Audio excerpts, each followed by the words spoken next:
We have Dr. Olivia Jensen back on the podcast. She was one of our top most listened episodes of all time.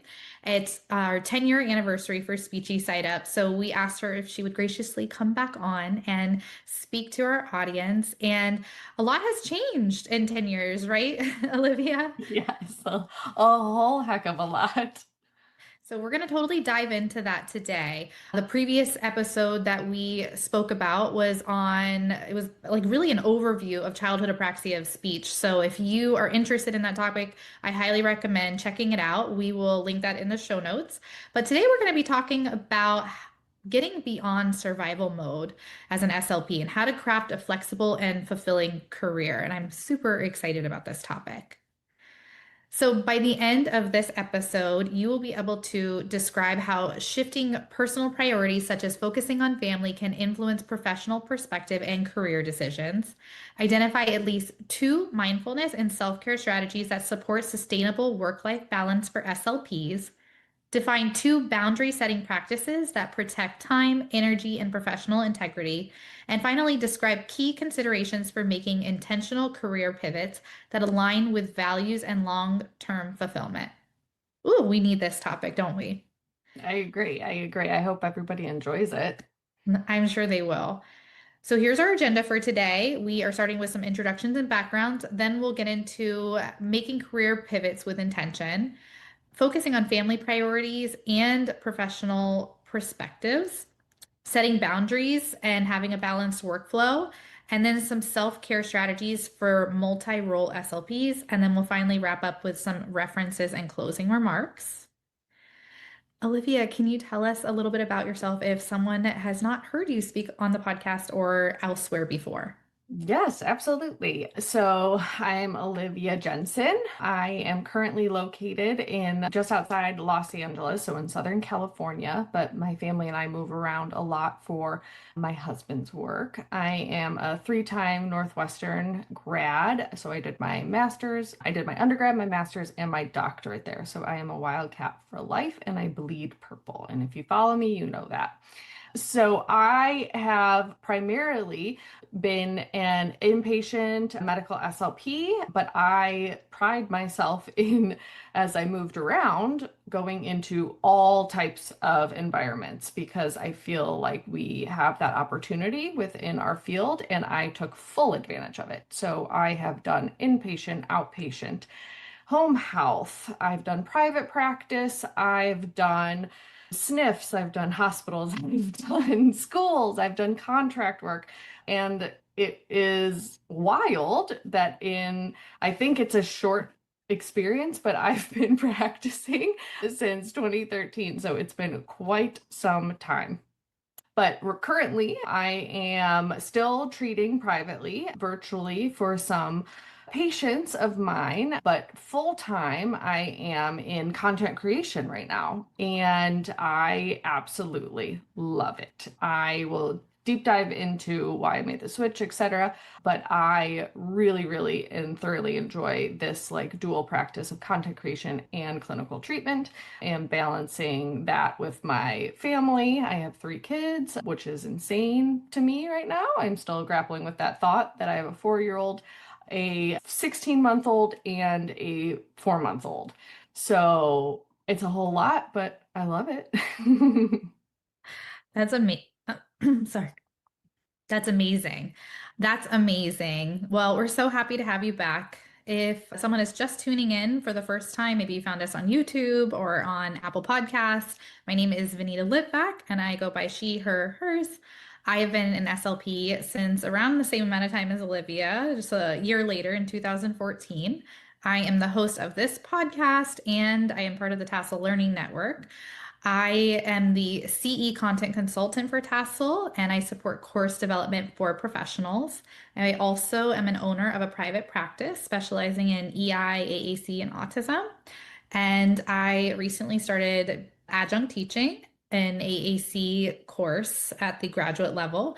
And I actually spoke to Olivia before applying to Northwestern's SLPD program, and she spoke so highly of it that I applied, and now I am currently a doctoral student. It is my first semester, and I'll be going into my second semester this fall. So thank you, Olivia, again for giving me all the tips and insight into the program because it is amazing so far if anybody's interested.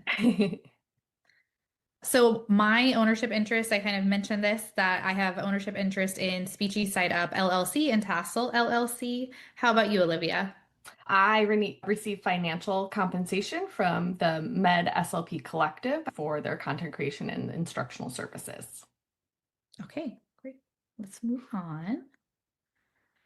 Okay, so let's talk about why you made the shift from direct care to content creation and how has that impacted your mental health overall? So honestly, it truthfully started with burnout, but the kind that you don't fully recognize until you're in the thick of it. Because we all have that ebb and flow of I'm exhausted, I love it, I'm exhausted, I love it. Because you wouldn't be in speech pathology if you didn't love the field.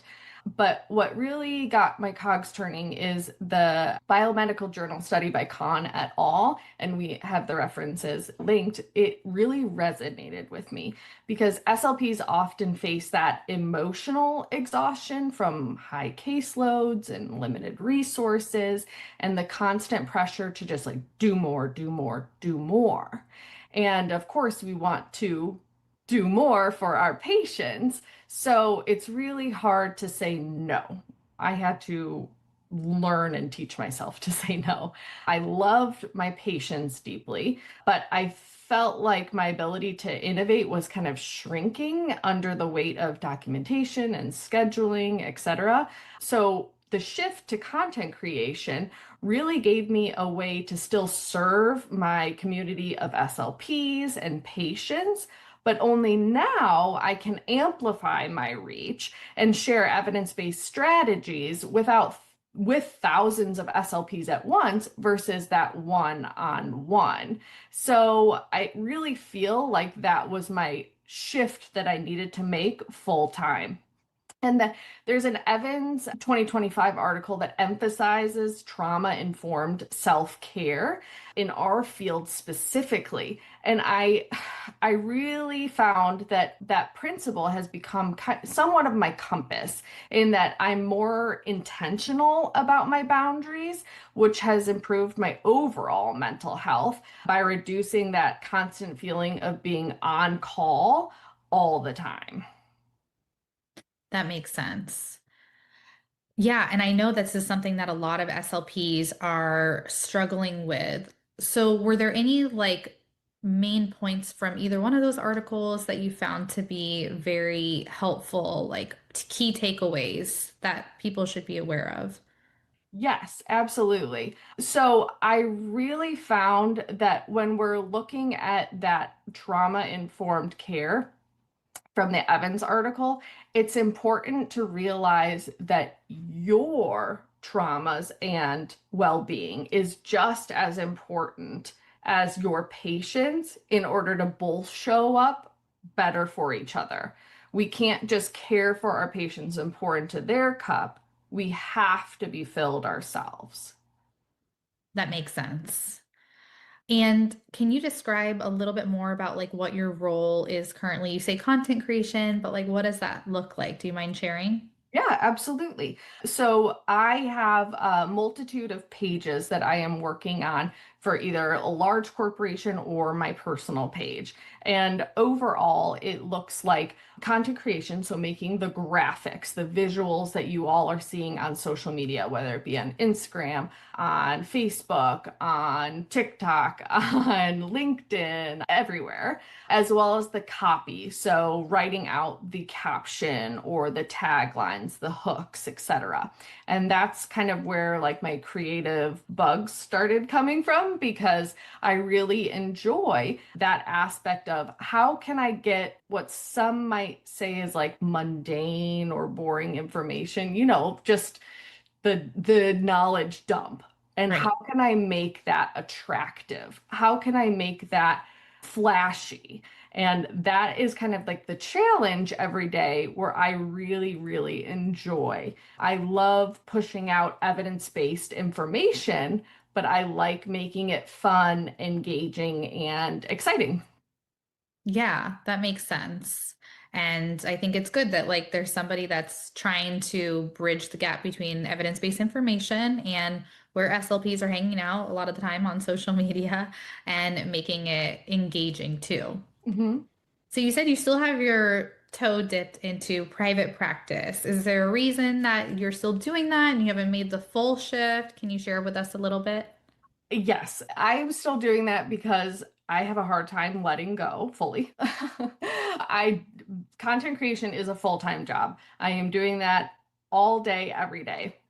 And the clinical work is very much so a part-time job, but I can't let it go. I love my patients, and there's some patients that I just had to stick with and see things through.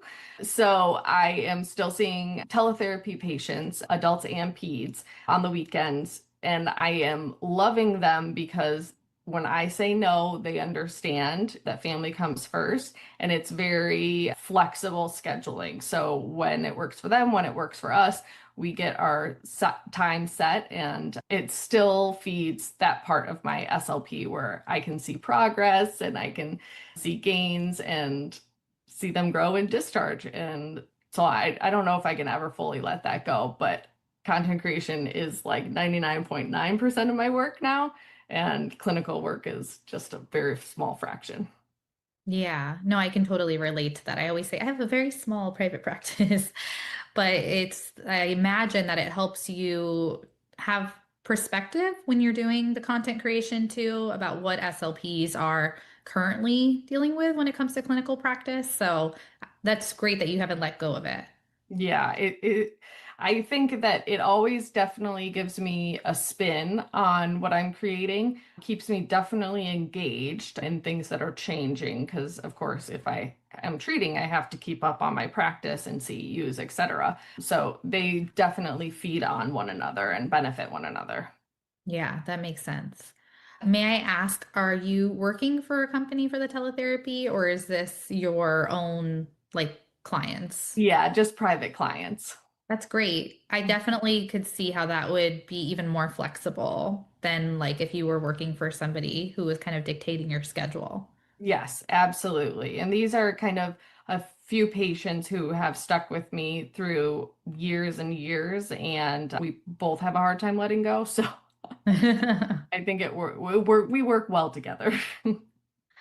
Are we going to talk about like how that transition happened? Like, was it an overnight transition going from direct care and working for somebody, or was this like a slow transition? For me, it was slow, but I'm curious what it was like for you. That is a great question. I honestly, it was kind of a mix of the two Okay. because I started my personal Instagram account just as me, and it slowly morphed into like SLP content and family content probably around 2019, 2018, 2019 is when I really started to make that shift on my personal account. And I started to get the itch then. Okay. So I was only doing my page. I was only doing collaborations, SLP collaborations for my account. And it really wasn't until 2024 where I was asked to start working full time as a content creator for other accounts.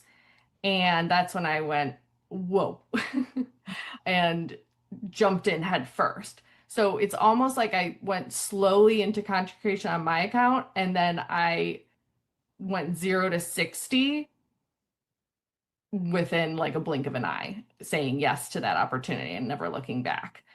But the skills that I built over from 2019 up until then was very, very slow. I had to find my voice. I had to learn Canva, which is a beast in of itself.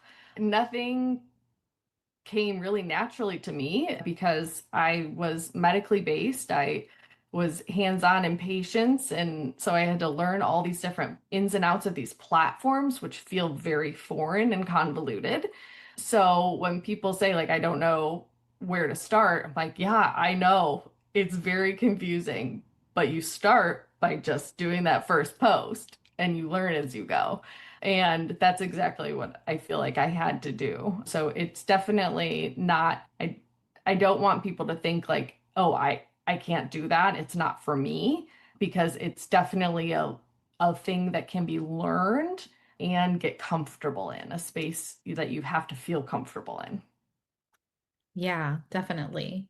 I know, and I feel like you starting the account, there wasn't this an intention like, oh, I'm going to go and do this to become a content creator.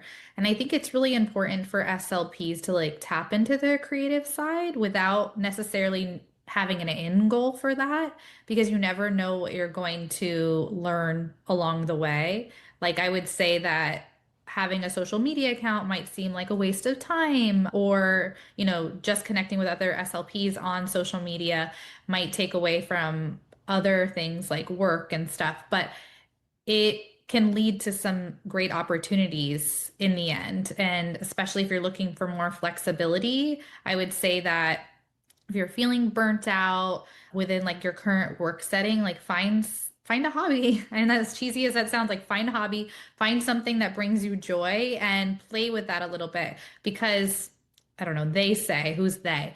But when you're doing something that you enjoy, like the time kind of stands still. Like, you don't realize like how much time you're spending on it because it's so enjoyable to you. So I would say if you have a little bit of free time, maybe outside of work, like work on your own thing rather than just working on like somebody else's thing, if that makes sense. Hmm. I would agree. So that this is very, very helpful, I think, for anybody who is just feeling that overwhelm right now and that burnout. There's some additional readings that they can reference. I know that you've included some resources too, so we'll talk about those at the end. But let's talk about you have got three babies now at home and you do quite a lot of moving with your family. So, how has prioritizing your family time influenced your perspective as an SLP and your approach to content creation? So, when I became a mom with my first child in 2021, my priorities shifted then and very quickly. Any mom or parent, dad, caregiver will tell you that. The generational work ethic study from the perspectives of Asha Sig, it really stuck with me. So, if you've read it, you'll know it highlighted that younger professionals value the flexibility and work-life balance more than endless overtime. And that's me to a T, especially when I became a parent. And my content does reflect that, because if you go to my page, you're going to see a mix of things and not just one funnel. And the reality is, many of us are juggling caregiving, household duties, career, school, and all of the things we care about deeply. It's not kind of on a balancing act, they're all on the same level. And I really found that I wanted to create a place that people can go to and feel seen, right? And that's kind of how I view my page. And I wanted to also start, when I made that jump into full-time creation, I wanted to start designing resources and content that can be implemented quickly in real world conditions, not just like ideal scenarios. And honestly, saying no to like certain projects that take away from my family, it's really felt like it's sharpened my focus on what truly matters for my audience. And that's what's become kind of really important to me, and have that lens on always, is find what truly matters, because I know it's going to resonate with others. So prioritizing my family really has changed my view on social media and how other people view me, my practice, really. So yeah, it's definitely been a full tilt switch for me, especially now from 2021 having one to 2025 having three, it's just made my content very personable and relatable. I love that. This is something I'm struggling with right now is like how to show up and serve other SLPs on my account because I feel like like what you were saying, so much of my life is more family related right now. Mhm. And I don't want to show my daughter on social media. After reading The Anxious Generation, I talk about that a lot on the podcast. So I'm struggling with that. Do you have any tips for like staying relevant on like social media and in marketing, but also like keeping your priorities on your family time? Yes, absolutely. So, if it's for my personal page, obviously, like I am in my 9 to 5. My kids are at school, and I work when I work for other platforms, I am fully present at work. But for my page, I am honestly using aspects from my day to day. So it should never take away from time with family. You shouldn't have to sit down at a computer to feel like that's the only way that your platform will take off. Mm. People are going to connect with your platform more so if it's in the moment and you're showing up as authentically as yourself. And that's not just for like personal family content, that's for your speech content as well. Because people love to just post, here are the milestones, have what you will with it. Okay, well, everybody that you've educated is tired of being just thrown information. This is what you have to do. This is what you have to do. And this is what I say and this is the way. I want you to show me what that looks like to you. Show me a session, right? Show me why these milestones matter.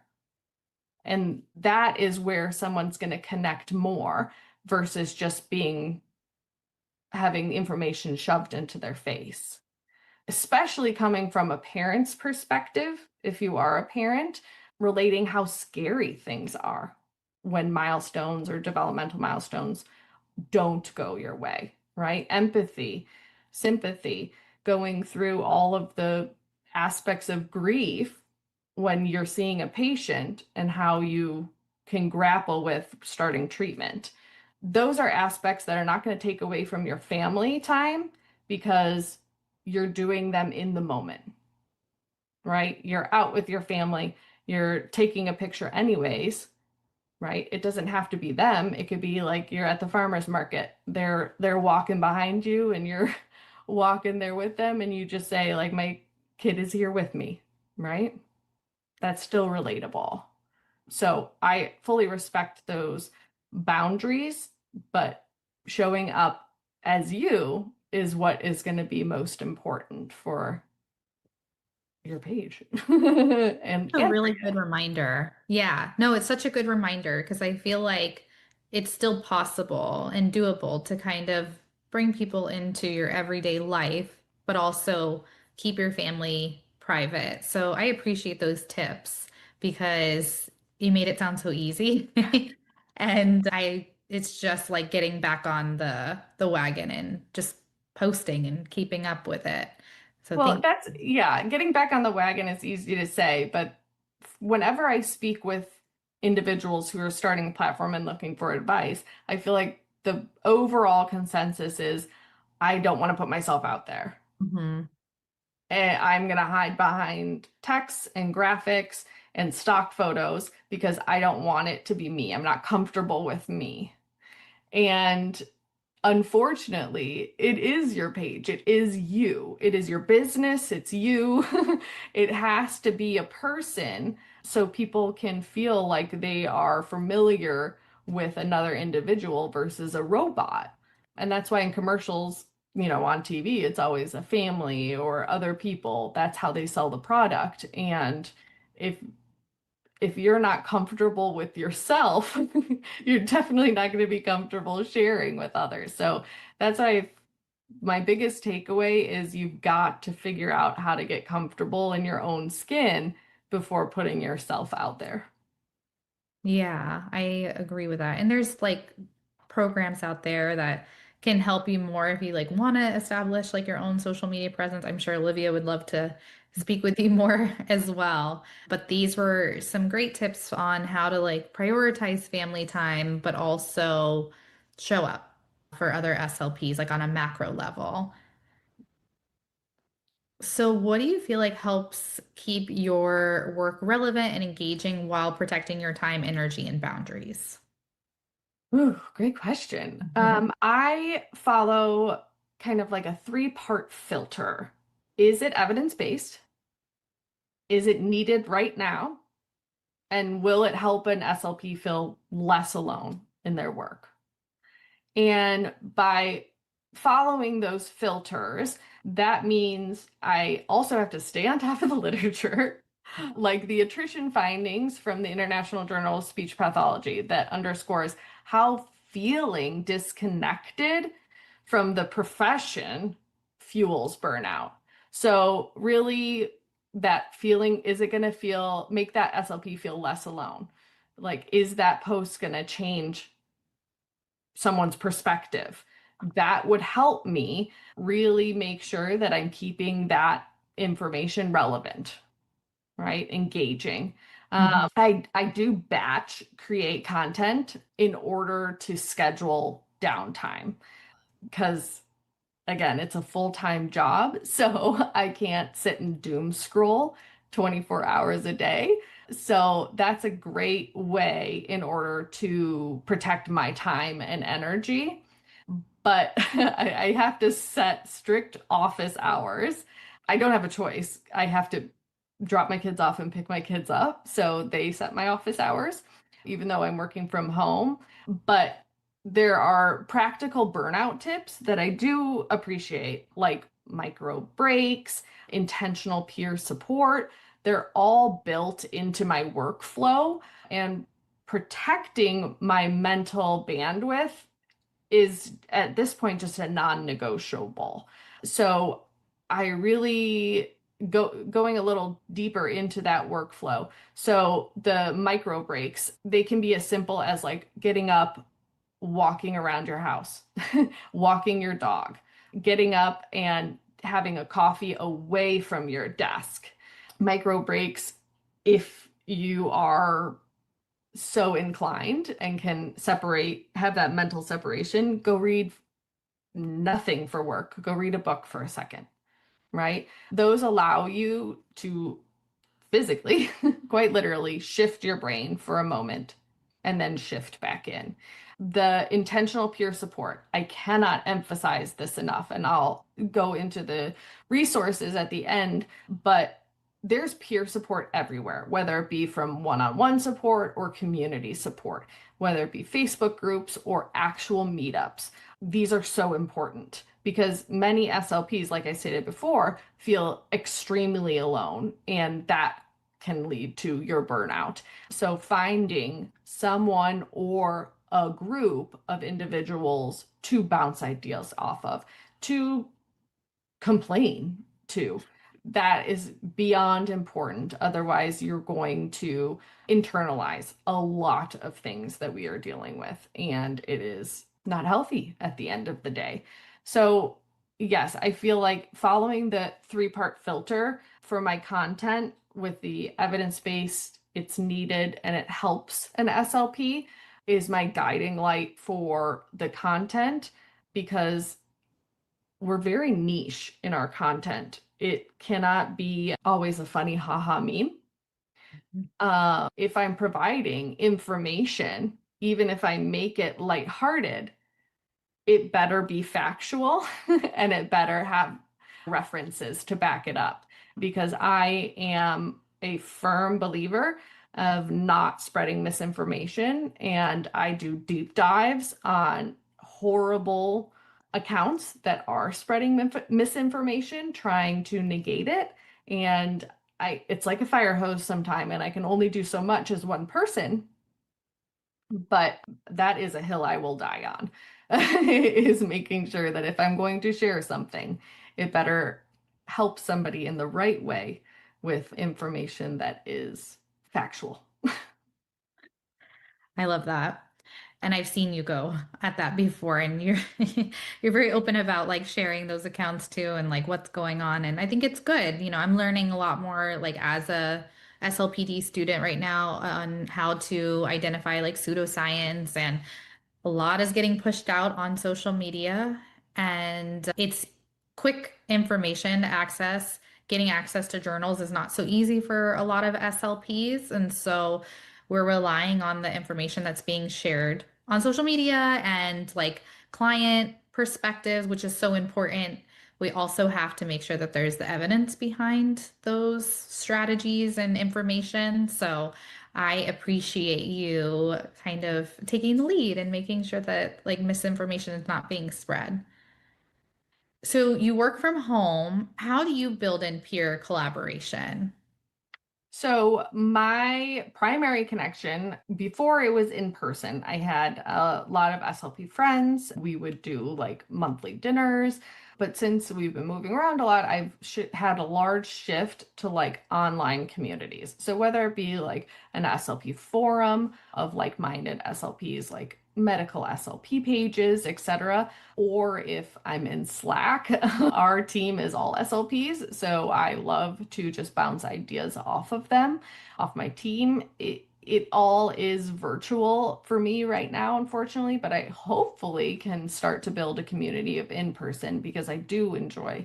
I'm very, very much so extroverted, so I do enjoy that real social interaction. But I honestly, I also make it a part of my social media. I reach out to people, I post questions, I try to engage, making it not just like a one-way street of me feeding information. I want to keep up with other accounts. And so that's a nice way that I love to gain peer support. I think it's a great way to reach out to people. I have lots of people in my DMs asking me questions, and I do the same thing. I think that it's in this day and age a luxury that we have such an amazing space as social media because the world is your oyster. You can reach out to an SLP in a different country if you wanted to. It's pretty amazing that we have that capability now. But I think that there's no wrong way to do it. You just have to find your support in a way that suits you and your lifestyle. But know that they're out there and at your fingertips if that is a way that you would like to do it. Yeah, those are great suggestions.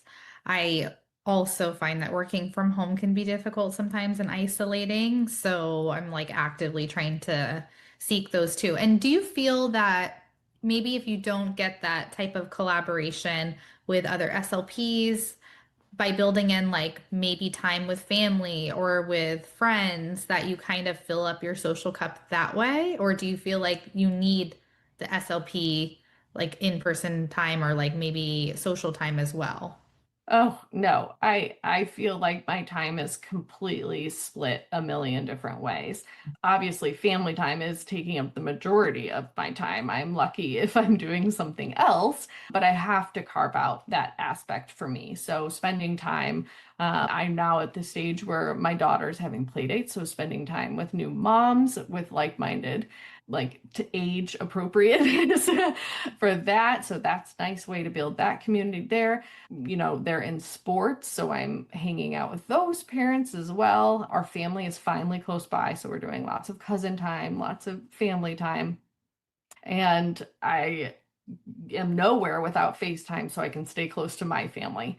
So again, it's a million different types of balancing acts between all the above. And SLP community doesn't come close to family time, but I'd be remiss if I didn't say that it's not a part of my daily breaks or a part of my mental, I guess, mental juggling where I need somebody in our field for certain aspects. Like I need an SLP's mindset to answer this question versus asking my husband or something like that. No, that makes sense. Yeah, I was just thinking that like I don't think the brain discriminates like, oh, this is an SLP person or like this is like, a right like a friend who doesn't know anything about that. I think that like when you're feeling burned out or overwhelmed, like building in that social time is so important. So like having hobbies that you enjoy outside of your work and having social time outside of work where you're like filling up that cup as well, especially if you are isolated in your position, whether you're working from home or you're like the only SLP within that work setting. But yeah, I feel like having like one to two good like SLP friends, but then like if you're a new parent and like having play dates with your children and like, building up your community around that too. So it's like finding your people, Hmm. really. Yeah, I would agree.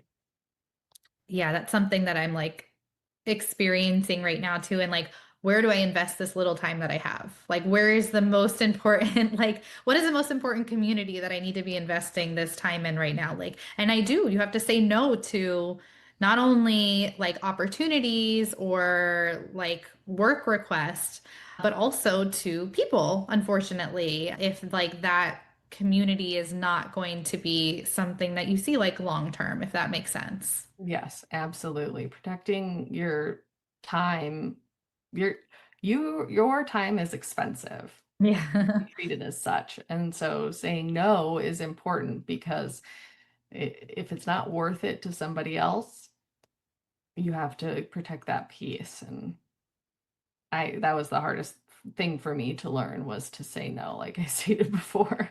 Yeah. Do all the things, but I feel like that's in our nature.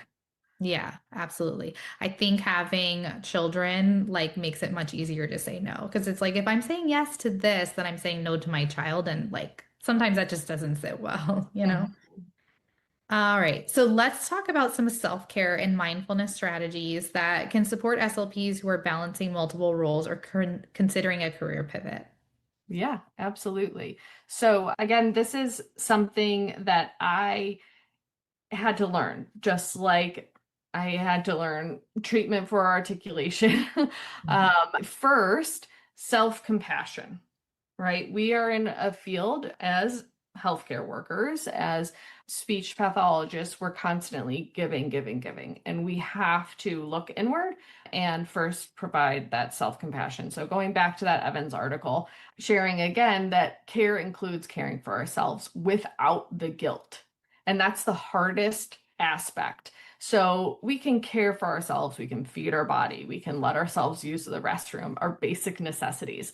But what we truly need to do is accept other aspects that bring us joy, but not have that tag of guilt follow them, i.e., I'm going to go to this yoga class because it's good for me, but I feel bad leaving the kids with my husband.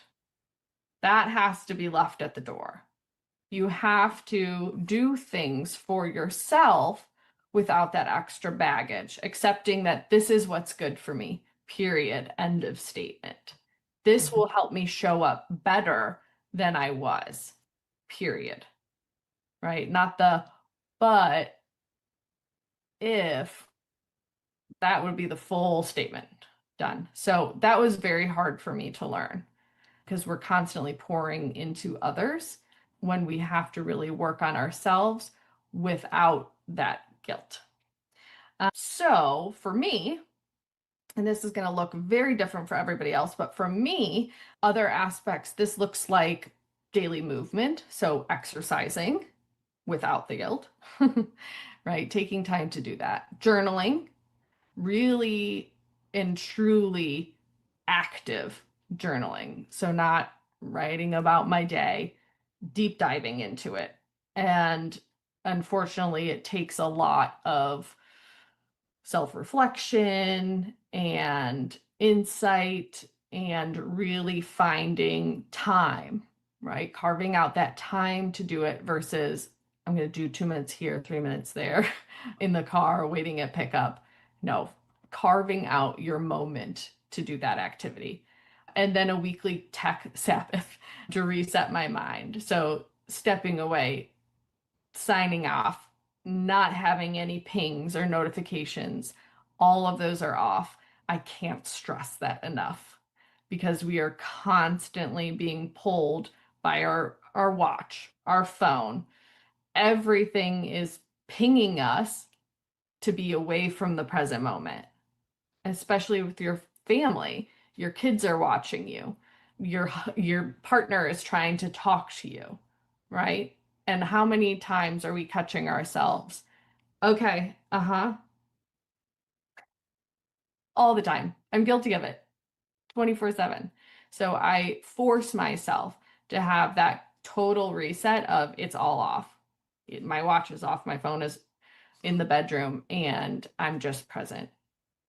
We talked a little bit about this before, but my self-care is a lot to do with community, whether it's like a peer mastermind group, a casual coffee chat with another mom. Those connections really counteract the isolation of working alone or kind of on that computer all day, every day. And then last but not least, this took me a while to do, but I think now that I'm in this different different field, the clarity of work, really asking, what do I want my career to look like in 3 years? And I'm sure you're like, oh, I heard that in an interview question and I answered it like years ago. But it really helps if you sit down and answer that question. It really helps every decision you make feel more intentional and less reactive. So you already have your goal set for 3 years. Everything you are doing is towards that goal, right? You have that in the back of your mind at all times. In 3 years, I'm going to be here. Is this next step going to get me there? If it's not, why are we wasting our time? Right? If it's not driving me towards that goal, why are we wasting our time? And that helps you be a little bit more proactive about your pathway versus reacting as things come to you. So, those are kind of the self care and mindful strategies that I currently maintain in order to feel, I guess, more balanced in this new career or dual career, I should say. I love all of these suggestions. I feel like they are very doable. And thank you for sharing that example about self-compassion. One thing I wanted to mention when we were talking about micro breaks, which I feel like can kind of go here too, is that Pomodoro technique. I'm sure you've heard of it, where like there's time blocking basically for where you're focusing on a specific activity, you have a timer on, and when the timer buzzes, finish up that work and then go take a break. And depending on how long you spent on that activity, the break is longer. And wow, it's like really helped me get through this doctoral program right now and like various work tasks, especially when it's like a very busy week. I feel like it's so much easier to focus. But one thing I will say is that it's also helped me to like listen to my body more.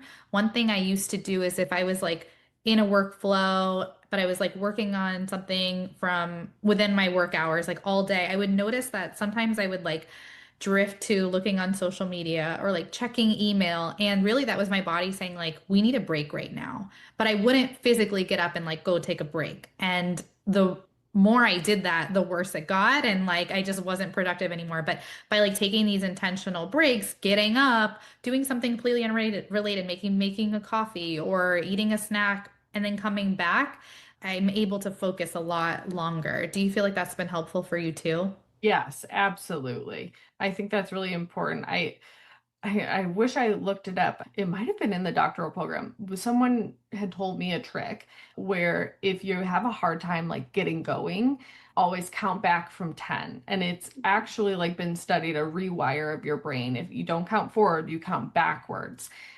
And that allows you, right when you say, 0, you're up and you're moving. It's a non-negotiable.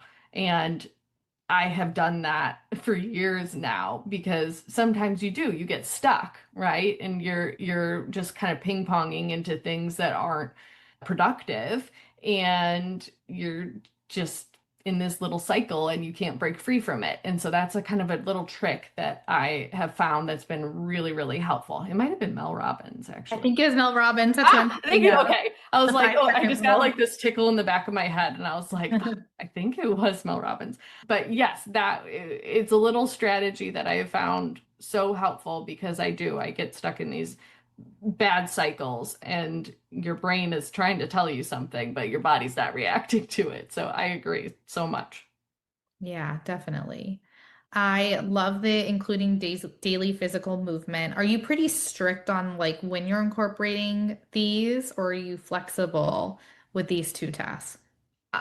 Right now, I am giving myself grace and flexibility. I am 4 months postpartum. So I'm giving myself extreme flexibility because we are just trying to survive and not thrive at the moment. And when I am in my peak, I like to schedule them because I like to hold myself accountable. But if you're an anxiety girly like me, I also completely empathize with not liking the dread of I scheduled this for myself. I have to do it, but I really don't want to because that's a very awful feeling. And so if you're more in the mindset and like me, I am right now, really any movement is better than no movement. Again, walking your dog, going out to get the mail, anything just to get your body moving and away from the desk or up from a patient. You're in a hospital, you're moving all the time. You're in a school, you're moving all the time with kids, but you want it to be more so detached from the work you're doing so you have that mental separation. That's all that you want to do. So if you're not actively working out, just know that body movement, we're lucky to do it every day if we get the chance. So do it how you would like to. Those are some great tips, and I like that you mentioned to kind of separate it from your work as well. When are you scheduling your tech Sabbath? Usually on the weekends because I Okay, same. work with tech every single day. So holidays or weekends, I try to do it. Does not happen every single weekend.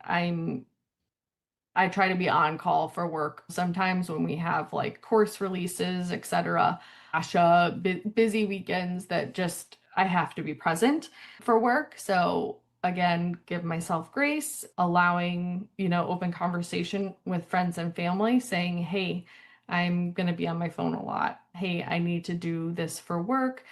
If I'm taken away, my attention's not fully there, I apologize in advance." But usually if open and honest conversation and communication is there, everything is a-okay. But I think it's really important to find time to just detach, disconnect, and separate yourself, and at least at minimum a day a week is really, really important for me because I'm always on it. A lot of people aren't as deep into it, but at least once a week trying to just detach. That's a great suggestion.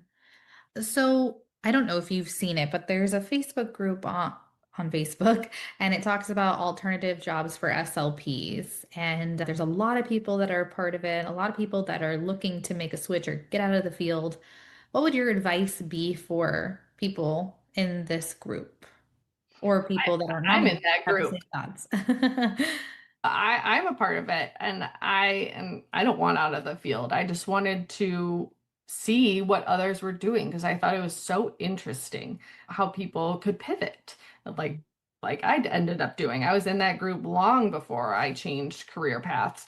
And I think that if you're in that group, you're either interested in watching other people's journeys like I was, or you're truly burnt out and looking for something else. And really know that that something else is always out there, whether it be a parallel path to our field, like I'm doing. I haven't really fully stepped out. I am doing content for SLPs, so I'm constantly doing CEUs, I'm constantly reading research papers, but I'm not treating as much. So I just want you to know that it's out there. Things that I love to do are I actually like to reach out to SLPs on that page who post saying, I made this switch. And I'll comment, hey, can I DM you? Can you tell me more? Mhm. How did you do it? What did you change on your resume? What things outside of clinical work did you do to make you a good candidate for that role? The hardest part when you're doing a job search outside of our field is how do I frame what I'm looking for? What Mhm. are like the key words that you type in on LinkedIn or Indeed that fit that perfect job that you have in your head, but you don't know how to find it. And that kind of seems like the hardest thing for many people, where they're trying to find this unicorn of a position, but really you have to figure out what aspects do you like in speech pathology because you went into it for a reason, and what aspects do you not like. And that's going to carve your decision into what you're looking for. Because if you like to stay in healthcare, but you don't like inpatient work or clinical work, maybe you're a utilization reviewer. You're going to look at paperwork, insurance, and approve or deny. That's an interesting, route switch, but they need SLPs or allied health professionals to look at those papers because we understand that. Maybe you want to be a copywriter. I've seen lots of SLPs go into that because, we're very good at formulating thought processes and putting them on paper. Copywriting is really interesting and a parallel path. If you want like the full step out, you can go into like public speaking. There's just so many different opportunities for you, but if you don't know why you're stepping away from the field, I don't think you're going to find what you want to fall into. So I think you need to look into yourself first in order to be more intentional about like what you want in that 3-year perspective. Yeah, I think you tied it really nicely back into that last point, which is like not making reactive pivots because the grass isn't always greener on the other side. But I think like by doing this visioning exercise, someone can really imagine like what would work for them. And like maybe it doesn't require a pivot out of the field of SLP. Maybe you can stay in just based on like wanting more flexibility and maybe working from home. Like there are SLP positions that offer that. So it's not always like the field, it might just be like the specific setting that you're in too. But I've seen so many different career pivots, as you mentioned, like going into school admissions, starting a nonprofit for tennis and speech therapy, like so many different really cool things that I've seen other SLPs do. The possibilities are really endless. And I feel like our experience gives us a lot of flexibility in different paths that we can take too. Yeah, absolutely. And I love the idea that you mentioned about like reaching out to people that have gone into something that sounds like interesting to you. I remember Mel Robbins said, maybe it was in that same book, The 5 Second Rule, like if you feel jealous about somebody sharing something that they've done or accomplished recently, like you should really tap into that. And I could tell you that happened when like before starting this podcast, I had many people recommend doing it, but I just didn't start it. And then another SLP group had started it. And I was like a little bit jealous. And I was like, wait a minute, there's something here. Like maybe this is something I need to actually try and see if I like it.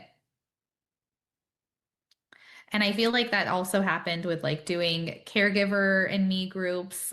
Not ended up not really being my thing, but it doesn't hurt to try something. And I feel like by doing it yourself rather than like going and like changing jobs, you don't have to commit as long, if that makes sense.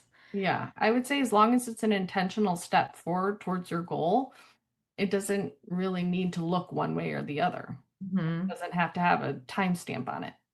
Yeah, absolutely. These are such great tips. Thank you so much for sharing those. So, can you talk a little bit about these resources that you've shared here too? Yes, absolutely. So, as you all are most likely familiar, ASHA has their SIG group, but I'm not sure if you're familiar with SIG Group 11, which is Administration and Supervision. They have really great resources on mentorship and leadership, which we kind of put on the back burner because we always deep dive into like specific niches for treatment and evaluation. And this is one group that kind of is underutilized, I feel. So I just wanted to bring it to everybody's attention because it is awesome. We definitely talked about this a lot, but Facebook communities, there are a lot for peer support for balancing family life, clinical demands, evidence-based practices, alternate careers. There are so many groups. The world is your oyster there. So pick what resonates with you most. All are welcoming, I hope. There's a book that I do recommend. It's called The Burnout Cure: Learning to Love Teaching Again. And again, while it is teacher focused, it's has so many strategies that are really transferable for helping all professions really cure burnout. I found it very beneficial and resonated with a lot of the tips that I did mention here today. It's very well written and a great read. And then also mindfulness apps. I enjoy Headspace or Insight Timer. Apps with short guided sessions are perfect for like busy clinicians to get in those moments where you can tune in with yourself. It's just that great mental health break. And you can schedule them or you can have the app schedule them, but they're perfect when your schedule is crazy. Awesome. I'll have to check those out. Thanks for sharing them. Yeah. Here are some of the articles that you referenced as well. And then if someone wants to look at the level of the evidence, there's a little chart here as well, adopted from Donahue et al. Olivia, thank you so much for coming back on. We have your website here, we have your Instagram handle, and then your email if anybody is interested in connecting with you. And then we have the tassel information as well. Any last comments or things that you want to share before we wrap up today? No, it's really, I hope that like the main takeaway is I want to see more people putting themselves out there. The internet or social media is not saturated. We want to hear your voice. So please don't hold back from sharing because your thoughts are important and you are needed here. I love that.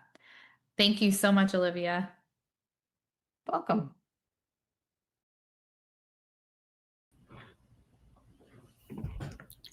Hi. Hey. Okay, let's see if we can put this in. Hello, hello. Okay, I'm really liking this live stream. Side note, this new platform we tried this week. Last 2 weeks were very difficult with hiccups between Zoom and YouTube, but this one seems to be working really well so far. But Well, Olivia, thanks for coming on. you are so welcome. Thank you so much for having me again. This is so fun. So we had some questions come in through messages and email. So I will read the first one to you. She said, sorry if you mentioned this, but how did you find your non-clinical job? I fear it was very non-conventional, where I knew somebody who was looking for a social media manager, an operations manager, and they reached out to me. So that's how I found my last job, and my current position was essentially like glorified networking and knowing somebody. But it's because, no doubt, of my social media presence. So I would not have made these connections if it weren't for the community that I had built online with other SLPs and SLP owned businesses. So yes, that is how I got and obtained my current position, and I'm very, very thankful for it. Well, thank you for sharing that and like being honest, because I know that can be difficult for other people. Like you have to have those relationships established in order to get those types of positions. But you gave some good tips on how to kind of get that process started, and you never know where those opportunities will end up. Yeah, they pop up all the time, especially if you're in those like transitional Facebook groups or alternate career Facebook groups. They do pop up, but in any professional career, networking is key. Yeah, that's true. I think this goes along the same lines. It says, do you recommend taking any steps to update a resume for a non-clinical job? Yes, absolutely. Mhm. So your clinical resume highlights like patients and settings, and um, it has to have this shift where a non-clinical resume really, or like an entrepreneurial path, requires translating those skills. So what I suggest is to frame your experience in terms of leadership, project management, problem solving, and communication skills. Every industry does value. But for business ownership, I could recommend like 3 steps. So rebrand your resume into more of like a portfolio. Showcase your content if you have any systems you've built or trainings that you've led. Many SLPs already have those things. 2, you can highlight transferable skills like client relations, education, advocacy. All of those go across the different non-clinical and clinical skills, which is very easily transferable. And then 3, start networking early again. So your first customers often come from your professional community, but remember, we're not just in a tight little box. We are healthcare professionals. So go out and network with other disciplines, into other avenues, i.e., technology, social media marketing, operations management, insurance, etc. All of those avenues are easily transferable. But remember, like your SLP background isn't baggage, it's a unique selling point. So your clinical skills aren't wasted whatsoever. They should be assets that differentiate you in any new role. So think about it in that framework instead, and it should help you kind of morph your resume. I love that. I love that you said your SLP degree isn't baggage or something to that extent. I've never heard that. I think that's a really great quote. Okay, so last question was, what steps would you recommend if someone wants to leave their clinical job to start their own business? I think this is going to be very dependent upon what you're starting, because your own business could be clinical or non-clinical. I'm assuming that they're discussing non-clinical business. Um, I would really recommend, and I think this is kind of my like this economic environment we're in is crazy right now. And so being a little more conservative in that aspect, I would recommend taking as many free courses as you possibly can outside of the scope of SLP. So there's so many wonderful courses that you can take within regards to business management. There's great courses for Canva or other platforms. There's even AI courses to have you more proficient in scripting and prompting, etc. And those areas, Harvard business courses are awesome to enroll in. Those are areas where you can start just like putting your talents into that aspect of starting businesses, but not dive in head first, because we never want to start something when we don't have all of our hens in a row. So I highly suggest taking advantage of free courses and then any courses that are in small chunks, like the Harvard business courses, where you can just tackle one thing, one aspect at a time, and not have a huge financial commitment. And that way, then you have built a foundational skill set in order to transition into your new role as a business owner. That's a really great tip. It wasn't what I expected. So I'm glad that you brought that up because I definitely feel like that's how my journey started as well. And other people that I've spoken to, which is kind of getting inspiration to take the leap of faith, right? And that's what you're kind of recommending. Mm-hmm. Awesome. Olivia, this has been great. It's so amazing to have you back on. Like, it's been wonderful to see the transition. I don't know if anybody saw her previous course, but it was on childhood apraxia of speech. So she really went from clinical to transitioning to still having a little bit of clinical, but having a non-clinical role as well that allows you to have flexibility for your family, your growing family, and, you know, all of the other life changes too. Yeah. Awesome. All right. Thanks, everybody. And hopefully we see you again, Olivia. Sounds good. Thank you. Bye.